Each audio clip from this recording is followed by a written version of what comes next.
Whether you're a current athlete at the peak of your career or a former athlete reminiscing over the glory days, you have an athletic identity, which puts you in a position to constantly be thinking about how you can become a better athlete and a better performer. It's just a part of the identity. You want to be better, whether that's being faster, whether that's being stronger, whether that's being leaner. You have a fitness goal. But the reality is, when it comes to personal fitness journeys, navigating them can be extremely difficult, especially when you look at the noise of the outside world with social media, with external influences, with imposter syndrome. The list goes on. But I'm here to share my personal fitness journey, how I've simplified my process and learned how to mute all of that noise going on. And I hope that in this video, you guys can learn some helpful tips and tricks to put that into practice for your own lives and your own fitness journeys. Before I share with you guys my personal fitness journey, I want to just stress how important it is to pursue fitness. I believe, athlete or not, every single person on the planet should be committed to their physical health, whatever form that may look like for them. It might not be sports, it might be working out in various forms, such as, workout classes, strength training, yoga. Maybe it's just about some leisure activities with the family. Whatever it is, activity is important. We are literally built as humans to move.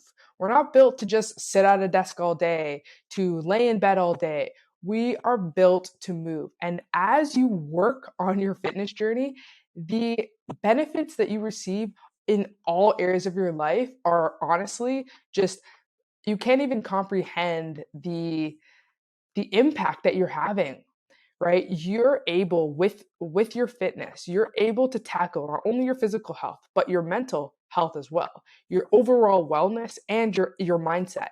All of that is all rooted in physical fitness. And I think that's why, as athletes, we are able to relate to each other often, because we are going through the same experiences no matter our sport, or our upbringing, or environment, right? So I really want to stress that anybody, no matter who you are, you can have fitness goals and you're able to have a fitness journey too. It's just going to look different for you, and it's going to look different for each and every one of us. So I hope that inspires you guys to start thinking about how you can put fitness in your life. But before we dive into that whole process, I'm going to share with you guys my story and talk to you guys about the challenges I've overcome, and hopefully you can see that the transformation is possible.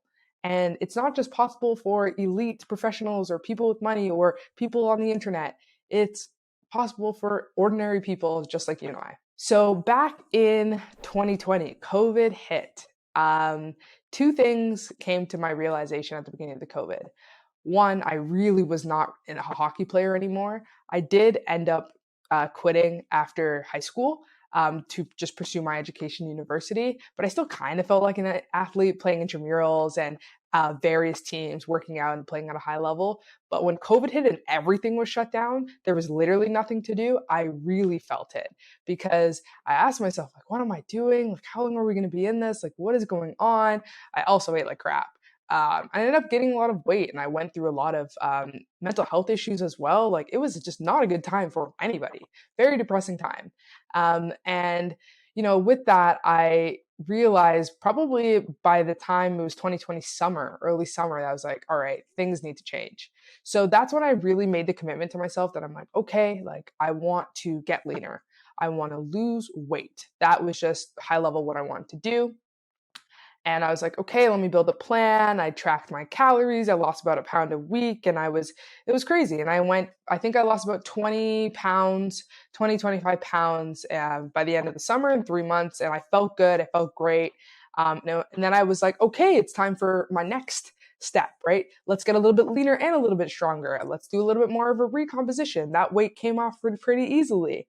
But then, I started navigating through some challenges, right? I started being frustrated with the fluctuations of the fitness journey, burnout. I also ruined my relationship with food, and calorie counting, and it was a mess.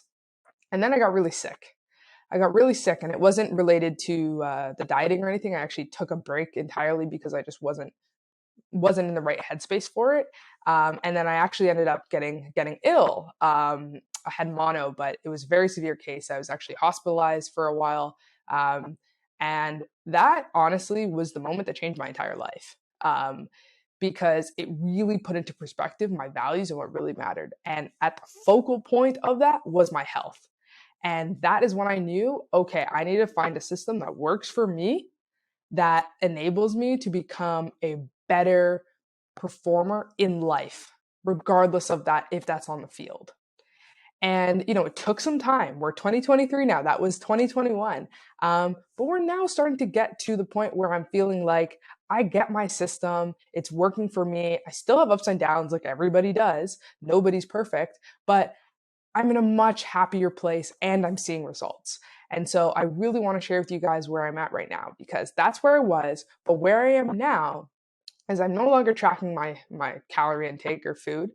I'm getting stronger. I'm getting leaner. I can visibly see muscles on me for the first time really in my life, even sort of without flexing or that kind of thing. I'm eating what I want to eat and when I want to eat. I'm listening to my body's actual hunger cues, and not just eating for the sake of eating. Though I still have times where I'm emotional eating, or I'm eating because the food looks really good, even though I'm not very hungry or it's not the best for you. So I'm not perfect, right? I'm still navigating this, but I'm in such better place and I'm constantly getting better. And I think that's the overall message about this. But I really want to share with you guys that it's possible, right? You can overcome injury, you can overcome strength plateaus, you can overcome weight loss, fat loss plateaus, and body recomp as well. So that is my journey. But let's talk about what are the tips and tricks for a fitness journey? How can you actually go about not only having the goals in mind, but actually getting this into practice, building your fitness routine, your regimen, and overcoming obstacles along the way. So we got a lot more to dive into. I'm excited to share, and hopefully you find some of this useful for yourselves. Before we jump in, if you're liking this video so far, then hit that subscribe button so you can join the team and stay in the loop for more videos to come. All right, so my first tip for your fitness journey is you need to come up with a plan that'll keep you consistent. I just told you guys that the major event that altered my fitness journey and my life journey was in 2021. It is 2023. All I have to say is consistency, right?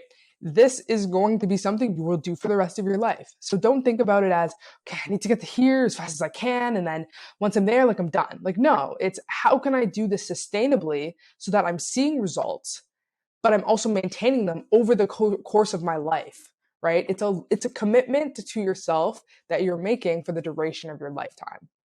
Now, consistency, that's going to look different for everybody. So you need to look at your goals and you need to look at your life, right? What is your commitment like? And I don't mean in terms of willpower. I mean, literally, what's on your plate right now? Because, for example, I would love to do 5-6 days a week kind of bodybuilding style, but I know because I create content, because I work in consulting, because I also want to maintain my friendships and relationships, that is not something that's consistently feasible for me. So why would I pursue that? Instead, my strength training goal is 4 days a week, add a little cardio in there, and then I focus on getting my steps. That's something that is worth it to me, and that's able to be consistent over time for me. So what does consistency mean to you? Is it working out 3 days a week? What is it working out 4 days a week, 5 days a week, 6 days a week? Figure out that definition and then figure out what we actually mean by workout, right? Let's put this in perspective. Very, very simple. Athletes, I know you guys know how to work out, but I want to make sure that you don't get lost in all this misinformation that's on the internet and on social media. First things first. Whether or not you want to lose fat, gain muscle mass, or gain strength training is your friend. Period. Now, cardio is great for your overall health, your cardiovascular system. It is not required to achieve any of the aforementioned goals, but it will help you. It will propel you. Now, the form of cardio you choose is up to you. You don't have to run on a treadmill. You don't have to go on a stair climber or an elliptical. You can join a workout class. You can do martial arts. You can walk. Like me, that's all I do. I walk. I have a walking pad that I use while I'm working at my desk. And then I walk my dog every single day. And then I make sure that I'm getting my daily steps. For me, that's 10 to 12K a day that I strive for. Everyone's going to look different. My point is you need to define what working out means for you. Then, once you've defined that, you actually need to build your programs. There's tons of resources on the internet, but the best thing that I can do is you want to be simple as possible. You don't need to spend hours in the gym. You can do a great workout in 45 minutes to an hour and a half, whatever that is kind of looking like for you. For me, that means I'm doing about 5 exercises a workout. I focus on compound lifts, add in some accessories, and make sure I'm doing some core and abdominals as well. I want to target as many muscle groups as possible, and I target rep ranges that are based on my goal. So for example, for me, I'm focusing on building muscle and losing fat. So my rep range is about 6 to 8, maybe up to 10 reps depending on the lift. And then my rest range is about 1 to 3 minutes. But like I said, that's all dependent for you. I'll make a future video if you guys are interested. Let me know in the comments about how do you actually build that regimen, your workout regimen itself, and that routine. I can take you through my process, useful resources as well, and we can dive through that in more detail. Let me know in the comments if you like that. But that's a high level overview about it. The whole goal really is you need to come up with your system for consistency. So the last aspect to that is, when are you working out? Are you working out in the morning? Are you working out during the day, in the evening? Whenever it is, put it in your calendar, put it in your phone, block off the time and set that boundary with everybody, with work, with friends, with family. This is your time you're working out. If you want to be a little more flexible, cool. Maybe it's days of the week that you have hard dead set on. Every Monday, Tuesday, Wednesday, Friday, like my schedule, I'm working out. Obviously, life happens and you have to be flexible as well. But we're striving just to hit whatever that consistency goal is for you. Once you have that consistency kind of plan in place, then it's about overcoming the obstacles to come. So I mentioned life comes up. How are you going to navigate that? Well, from a fitness routine, it's, I like to have sort of spare routines on hand. So one thing is like a quick 30-minute strength HIIT workout that lets me do cardio, but also focus on building, getting stronger, so that it's really a no excuse workout. And I do that when I don't really have time, or if I don't really feel like doing HIIT, because honestly, I'm not really that big of a fan of it personally. Then instead, I might do like a quick HIIT cardio on a bike, on a stationary bike, or I might do mobility or yoga, something to get myself moving. And that's a W for the day. That's a W, because you know what? I did it anyway. I showed up and I did something productive. So that's what works for me, but you can figure out what kind of works for you. Think about the obstacles that you're going to overcome and think about how you can kind of navigate those. A big obstacle is, at least for me, has been injuries. I've been having to deal with injuries honestly constantly my whole athletic career. I'm always injured. There's always something off. One thing that I've really put into practice in 2023 is developing my prehab routine as well as a rehab routine when I'm seriously injured, but my prehab routine to prevent injury. And it's sort of a mobility and strength training exercise so that I work on strength and I work on stability on those areas that I'm weak. For me personally, I have like a tendon strength weakness. So it means that my tendons, which are what hold bone to muscle together, those are weak. So as I get stronger, my muscles get bigger. My bones can handle it, but my tendons can't. And when you reach sort of your tendon load, your max tendon load, then you're going to start feeling the damage and the injury. So I highly recommend implementing some sort of prehab routine as well. Happy to make another video on that as well to dive into how you go about preventing injury and coming back from injury. And we could talk about that in a future video. But think about those obstacles that you might that might come into your way so that you're able to navigate them as they come about. I saved the best for last, and that is understanding how you deal with lack of motivation and tiredness and frustration. Because a lot of your fitness journey is mental. I talked about all the physical stuff and the tactical stuff, right? Like, how do you actually set up your routine? What do you need in that respect? How do you overcome those obstacles? Physically, great. You understand tactically what you need to do, and why it's important to set that. But what about mentally, right? You are having a constant mental battle with yourself, because when it comes to a fitness journey, like any goal, honestly, it's actually a conversation with the person you're trying to become and the person that you're leaving behind. And it's a tough one to have because, sometimes the old version of yourself wins and it doesn't feel good. But, you know, I would focus less on is it your former self winning that conversation. Instead, I would focus on what can you do to get into the gym when you're not motivated, because it's too hard to listen to these voices go back and forth, right? You're going to have self-doubt all the time, and sometimes you're going to listen to that self-doubt, and that's okay. That's okay. We're human, right? We're not perfect. But other times, you're going to be highly motivated. You're going to be like, I'm ready, gains for days, right? Like whatever that looks like for you. But, you know, what do you do in sort of that in between stage? How are you getting in the gym? Routine. The key is routine and personal why. When you have your personal why, you understand why these are your goals, and you have a routine in place, nothing can stop you. Motivation is irrelevant.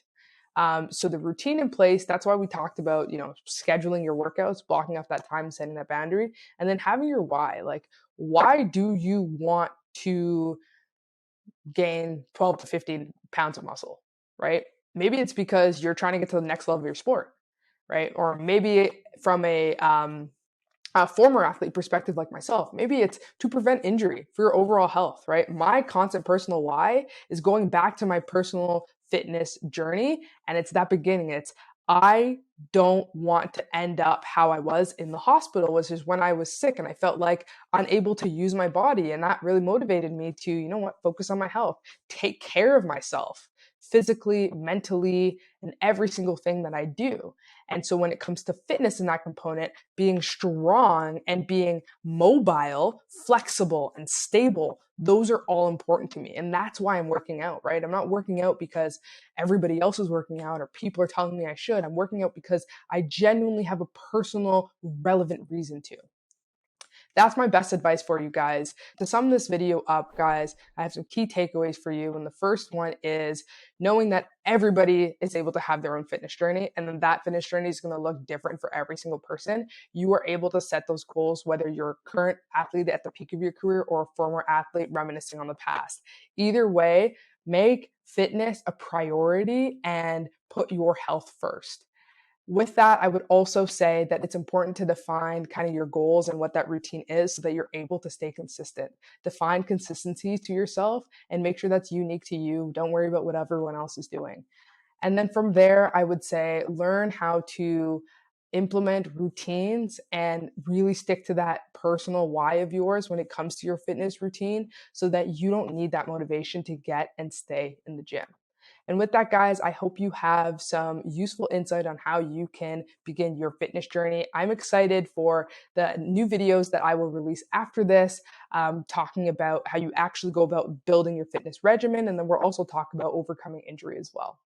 So if you guys enjoyed this video, then please give it a like. And if you want to stay along for the journey, subscribe to the channel so you don't miss the next one. And I will see you guys in another video.